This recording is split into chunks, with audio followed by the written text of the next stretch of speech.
I look really good. What?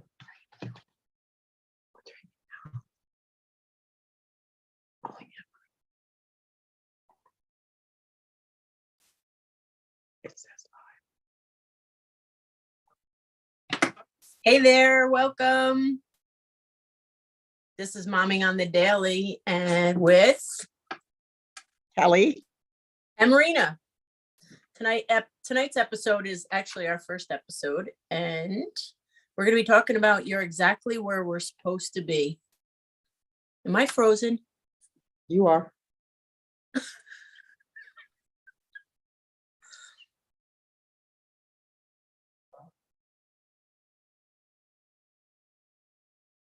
And Marina's frozen. Should I keep talking? Yes, go ahead. Oh, okay. So lately, I say in the last few months, I've been frustrated with a lot of different things and not understanding exactly, looking for a new job, my kids, being in shape, a lot of different things, paying down, debt that you have. And I started doing some meditation. And one of the things it said, which I've never done before when I was doing the meditation, is you're exactly what you're supposed to be. And I started listening, and started doing the meditation every day for 5 minutes in the morning.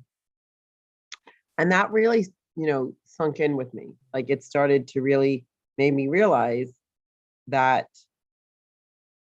I'm exactly where I'm supposed to be.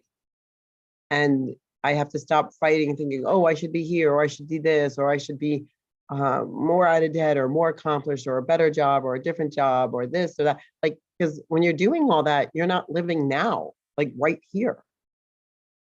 Exactly. So, yeah. So accept where you are at the moment, because you're exactly what you're supposed to be.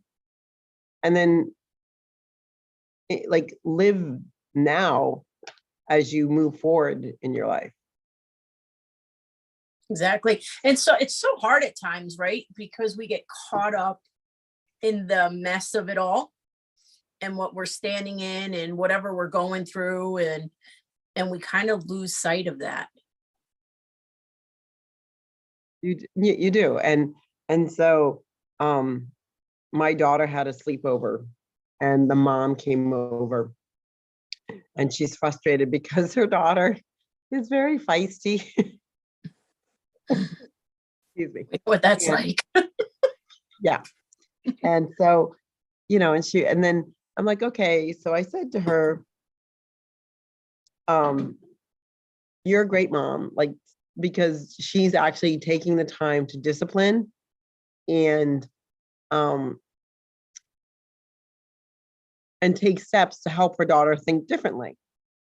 So that would be funny to do, but there's a consequence if you do that. If you do that, that could happen, so, and a lot of parents, I feel right now, everything's okay, no matter what they do.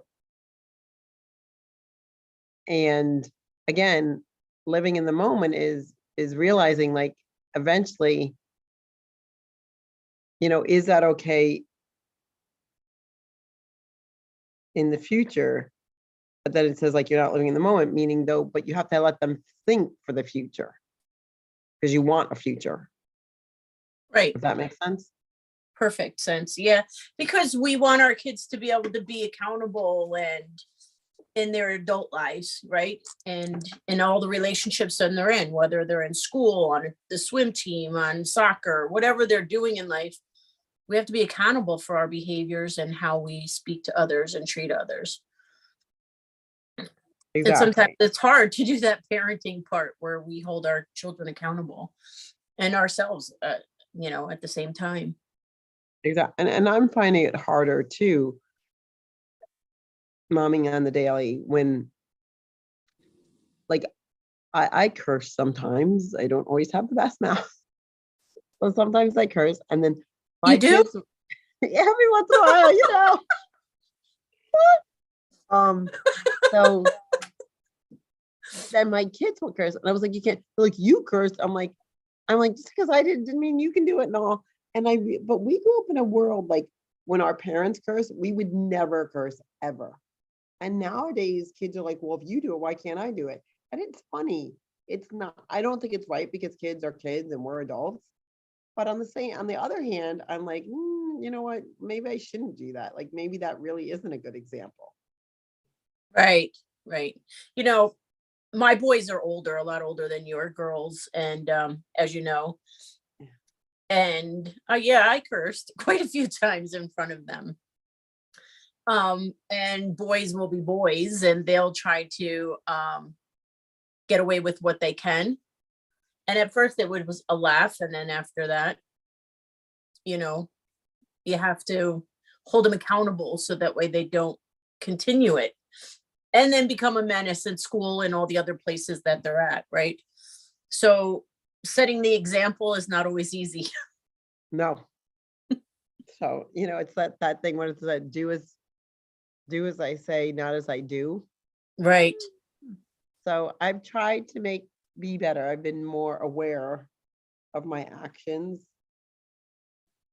And I'm trying to be better and I have been better about my words. And then my kids make fun of me when I use the word tuna fish all the time. Right. I'll say, oh, tuna fish.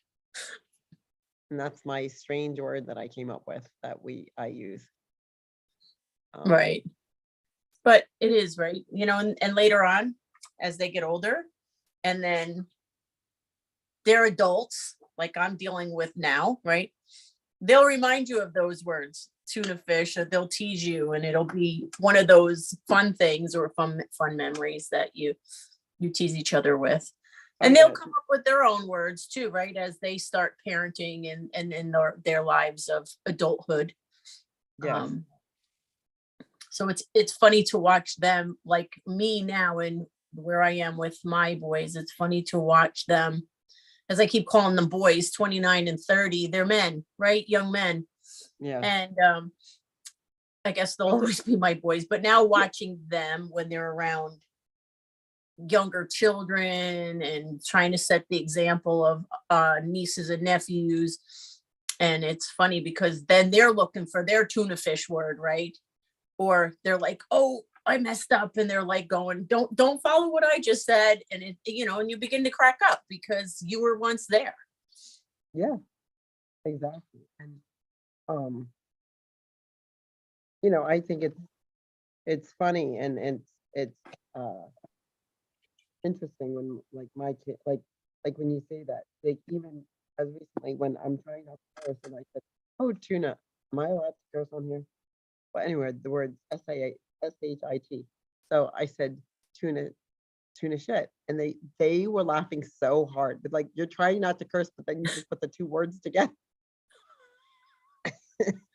And so now that's their big joke about. Oh my gosh, that's too funny. I won't share with you the two words that I put together because mine's a little. Is that too adult? It might be too adult for this first show. Yeah, exactly. But it's kind of like real life, right? I don't even know what I was saying, and the word fucknobber came out, and I was like, "What the heck?" And we were laughing so hard, so now it's a running joke. They'll say that word fucknobber instead of. But it wasn't even that I was going to curse; it just came out that way. But it was what it is. What it is, right? It's just those fun things that happen that we can look back on, laugh, make memories, those kind of things, and I think that's what we miss when we're momming on the daily and we're trying to be the best that we can be and we're trying to do all the things and juggle it all, that we miss those things, though.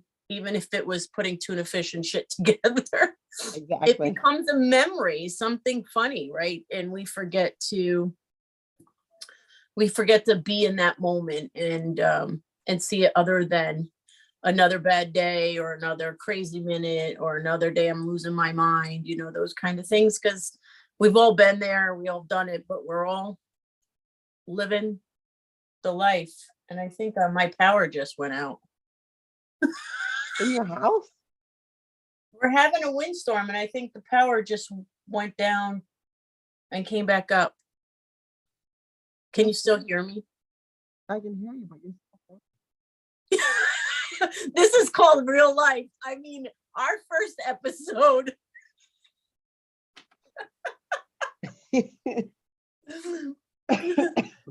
It's all real life. Oh, it is. And I mean, I'm finding, like I said, you are where you're supposed to be, and I'm helping. And like even tonight, like it's the date before Valentine's, and my daughter's getting angry with me because she's making Valentine's and I'm trying to help her, and I'm twisting pipe cleaners together. And she's like, you don't have to do that. I'm like, I can talk and twist pipe cleaners together. It's okay. Oh, those days of Valentine's gifts for kids in school. Sometimes I wish I was really back there. You know, Then I'm happy I'm where I'm at. You know, it's kind of interesting, this mom life. We always say we can't wait for them to grow up, and then they grow up and they move out and you're by yourself. You wish they would turn around and come back.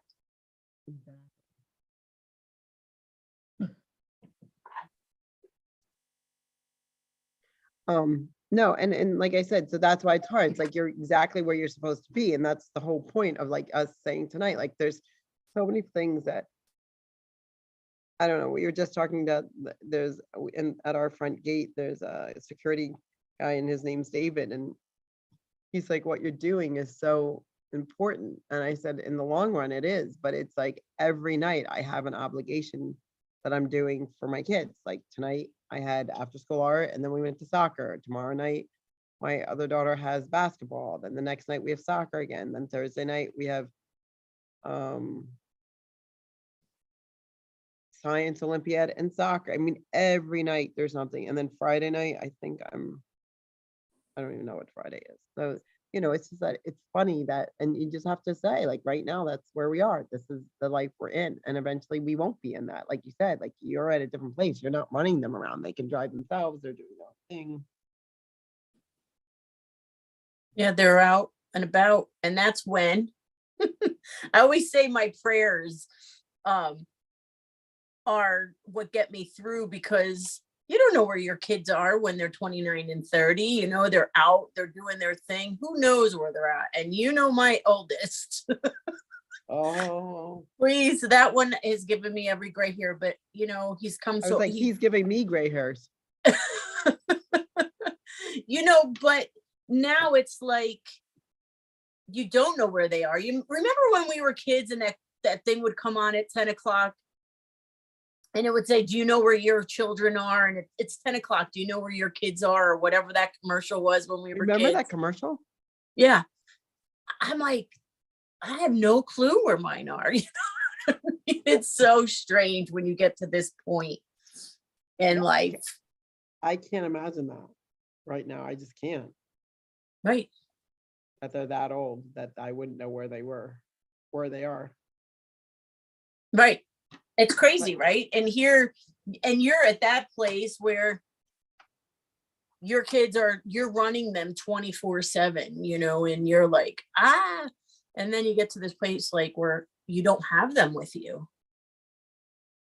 So it's so strange, but like you say, we're exactly where we're supposed to be at this time. Yeah, and sometimes, like I said, you just have to stop and enjoy that time and not advance yourself Right. so that you're not, you know, like I said, so I just thought it was a good thing that she was saying. And it is perfect. And we also have to learn to give ourselves grace in this space. We don't have to be perfect. We don't have to have all the answers. We don't have to do it all the right way. We don't have to do it the way our friend Mary's doing it, or we don't have to do it the way somebody else is doing it. And we don't have to do it the way they're doing it on Instagram, because real life is how it falls in that minute and that day. And we just have to give ourselves grace and know that we are doing the best we can do.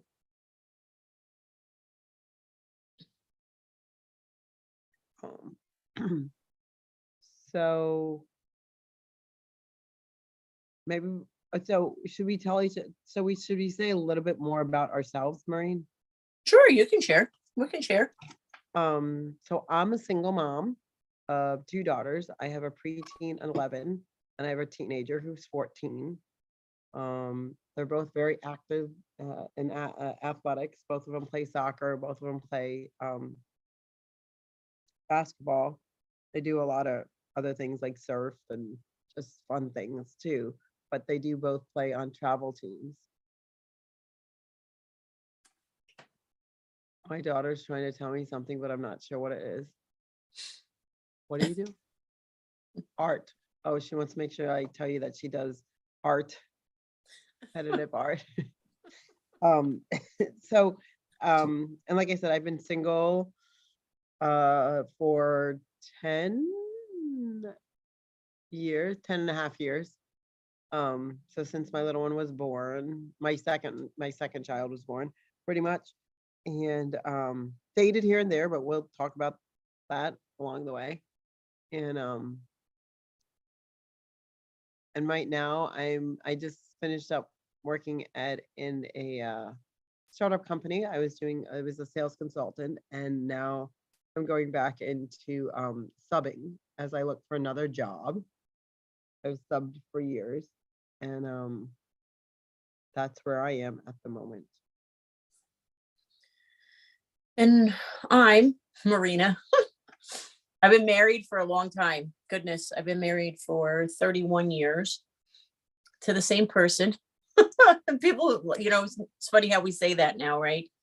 Though we've Yeah, had because our share of ups and downs, we've almost called it quits, and here we are still fighting, right? At the end of the day.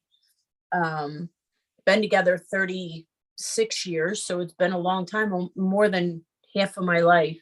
I've known my husband. We have two sons, 29 and 30. They're successful at work and doing their thing and living their lives. And, you know, parenting hasn't always been easy, but we'll talk about that more in more episodes as we move forward on some of the ups and downs of parenting that we can face. A lot of people do face. It's some of those things that we hope we never face, but it happens, right? So we'll touch base on those kind of things. Kelly and I are the same age, and we have kids at different stages in our lives, which is beautiful. And we met because I was caring for my niece and nephew, and I didn't have little ones, and she was walking me through that time because she had kids the same age of my niece and nephew, so she was able to say, this is what you do now and this is what they're into. So I was relearning parenting again for a whole year, and she was right along with me. So that's how Kelly and I met, and here we are today to share our ups, downs, joys, tears, all the things with you. excuse me. Um, yeah, we just want to be really real with people and motivate you. Like we're saying, like Mondays should be motivational Mondays because it's hard sometimes. Sometimes you look at the week and you wonder how you're going to get through. Yep. And sometimes it's easier than other times. Sometimes you question, like like you can't see, and it's one foot in front of the other. It's knowing that you're not the only one out there. There's somebody else who's willing to stop and hold your hand and help somebody. Like tonight, I've been running. Today was a crazy day. My oldest got her braces off today, so that was exciting. And we went up, and that was an hour away. And then we came back, and then my other daughter had to go to soccer. That was 45 minutes away, so we went and did that. And then I ran over to Costco in between to do some shopping. And there was an older gentleman who was giving out cheese, and he was doing the samples, and it was so sad to me because I said, "How you doing?" And he's like, "I'm tired." I'm like, I'm like, you should go home. He's like, I have another hour and a half. And I was like, felt really bad because he was an older gentleman. I was like, it was just kind of sad to me, but I said, hang in there. You're doing a great job. He's like, thank you. And I'm like, yeah. And just that maybe I'm hoping maybe that little bit of encouragement was, made him feel better. Like, like hang in there, like you're doing a great job, and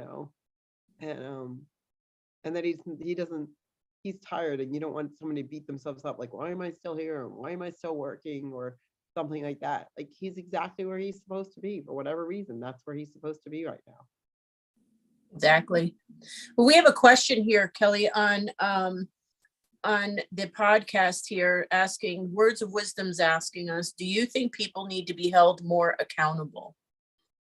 I do. I do believe that we need to be held accountable for whatever it is that you're questioning here. I mean, when we disrespect one another, when we speak, I'm married and sometimes I can use the wrong tone with my husband. And why? I don't know. Maybe because I'm just like super focused on what I'm doing and I just react differently. So I need to be held accountable and take responsibility for that and apologize and check myself, right? So I do think that we do need to be held accountable in our actions and how we carry ourselves. And we need to be able to teach our children that as well, to hold themselves accountable and be responsible for the way they speak and how they treat others. And in my house, we treat each other with kindness. And when we do mess up, we have to apologize and we have to come forth and reconcile that with the other person. What's your thoughts on that, Kel? I agree with you. I do think we have to be held more accountable. And I also, like you said, starting with myself. And there's times Marina is much more even keeled than I am. I mean, she does have a temper and can go, but I usually react a lot faster. And there's times, and like you said, like there's time, I apologize to my kids. I don't think it's right. Sometimes I'll yell at them or be too snippet with them or react poorly to things. And maybe not right away, but I'll come back and say, you know what, mommy should have handled that better, or I should have done that differently. And I apologize for doing that to you. I'll work on that. And often I'll say to my kids, they'll say, I've really made a big effort not to do this or that, or you told me you don't like this, because they get on me a lot about my tone. So I really try. Sorry. So I really try to be aware of my tone. And I didn't realize how much it affected them until they would say, Mom, your tone, you act like you're mad, or you're not. I'm like, I'm not mad. I'm just really busy. I'm really, and I have to stop sometimes and say, no, stop. This is where I'm supposed to be. Slow down. Like, stop trying to. So I do think you have to be held accountable, starting with yourself. And then secondly, with my kids, like you said, Maureen, like with the apologizing and things like that, my kids, if they apologize to one another for something, they're like, oh, it's okay. And I said, don't say it's okay. If it was okay, then you wouldn't be apologizing. And I'm trying to teach my kids, and when I'm teaching and substitute, I say, you say to them, say, thank you for apologizing. Please don't do it again. Because you don't want to be treated that way. If you did, then they wouldn't be apologizing. So when you say, please don't do it again, people will turn around and look and like, wow, I didn't think of it that way. I'm like, no, be accountable. Like, it's not okay. If it's okay, you wouldn't be apologizing. So, I get frustrated right now that I don't think a lot of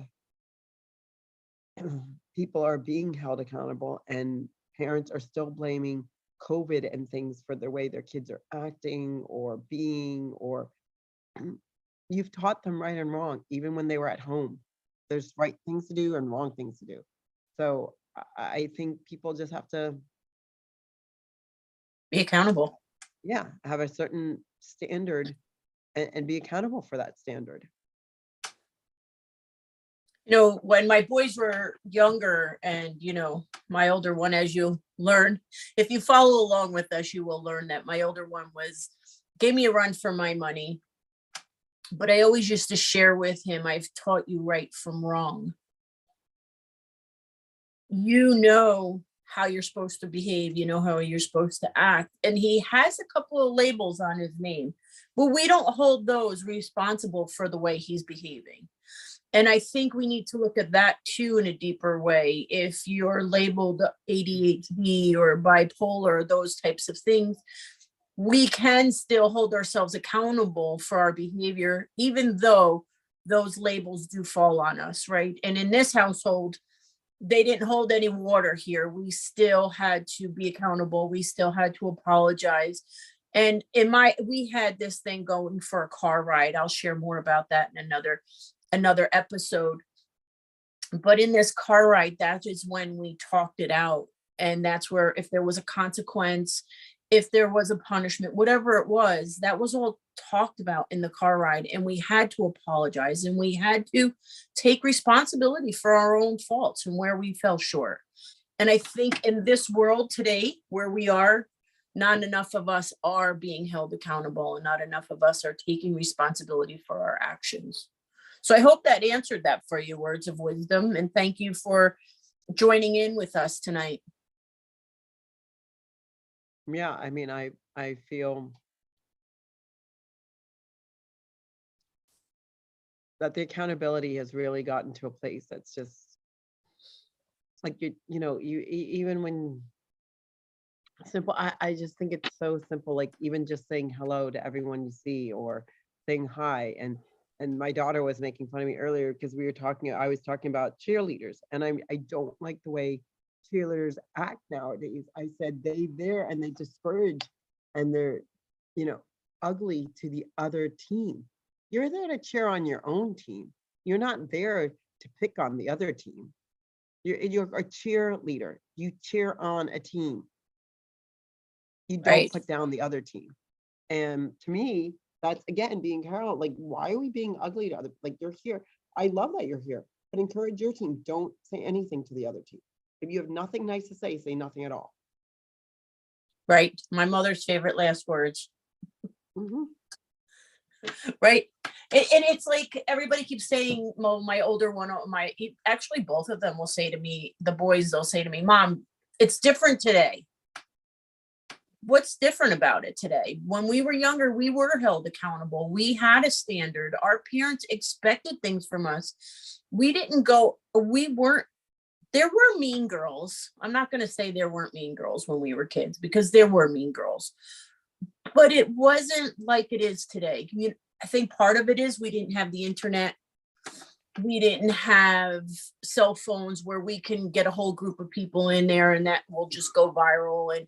And that one conflict between two girls becomes 20 girls because it's traveled the internet. So I think there are added factors in it. But I do think that when parents, I'm going to speak for myself, when we get so busy in things, we start to get a little lax in other areas, or we don't look at the way our kids are behaving because we're so wrapped up in other things, and we make excuses for it. I've done it. Well, yeah, and we make excuses, and then, in a month or 6 months when they do stuff, we're like, I don't know why they're acting that way. I'm like, well, you didn't correct it the first time, or Right. the second time, or the third time, and now you're expecting you have different expectations for them, yet you didn't correct it in the beginning. True. Very true. Very true. So moms out there, from two moms here together, trying to share with you that momming isn't easy, but you don't have to go it alone. There's a bunch of us out there that are walking the same walk and trying to figure it out as you were. So we hope we can shed some light and motivate you and give you the encouragement that you need from our own mistakes and what we've learned. And successes. That's right. You're right. And successes, those things that we've learned along the way, that we can share them with you, or maybe just hang out with each other and hear what you're struggling with, so we can help you as well. You know, we're going to be here Monday, Wednesday, and Fridays. Right, Cal? Isn't that what Yeah. we're going to do? Yep. At 9 p.m. Eastern Standard Time. If you want to continue the conversation in the comments, please do, because we'll jump in here and answer them. If you have any topics that you want to touch on, add those in the comments, like, subscribe, do all those things that they tell you to do that we're supposed to tell you to do. Did we hit them all? Like, subscribe, and what else? What's the other thing? Oh, hit the bell. Oh, yeah, hit the bell. Hit the bell for notifications. We're new at this, ladies. We're new at this. We're going to grow in it with you. So, Kelly, do you have anything more that you want to say before we go? No, I just want to say, you got this. We all got this. We'll figure it out. Your tribe is there, and we can, you know, and we're going to help everyone get through it. Don't feel alone. Remember to give yourself grace. Love on yourself a little bit, whether if it's just the bubble bath, or like I used to do, hide in the bathroom and turn the radio on and pretend to tell the kids I'm taking a shower and I'm just sitting there on the toilet by myself, right? Whatever you need to do, just take that break, give yourself some grace and love on yourself through it. This too shall pass, and you've got it.